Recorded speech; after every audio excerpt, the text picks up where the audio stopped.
Salah seorang penggemar, Ibu Sumiati yang berprofesi sebagai guru menyambangi pemakaman almarhum Vanessa Angel dan almarhumah Bibi Ardiansyah di Taman Makam Islam Malaka, Selasa, tanggal 16 November tahun 2021.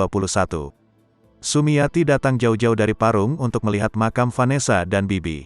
Sayangnya, setibanya di sana pemakaman tutup. Saya datang dari Parung, saya ingin ziarah ke makam Vanessa Angel dan suaminya tapi tidak bisa masuk saya, ujar Sumiati. Gara-gara pemakaman ditutup, Sumiati mengaku kecewa. Lantaran tak bisa mendoakan Vanessa dan Bibi secara langsung. Seharusnya tidak seperti itu, saya kan punya niat baik jauh-jauh datang dari Parung jadi agak kecewa karena tidak bisa mendoakan di makamnya, tutur Sumiati.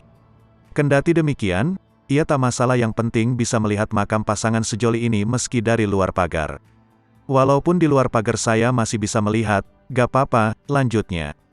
Diberitakan sebelumnya, Vanessa Angel dan Febri Ardiansyah mengalami kecelakaan tunggal di kilometer km 673, Jawa Timur, Kamis tanggal 4 November tahun 2021, pukul 12.36 waktu Indonesia Barat.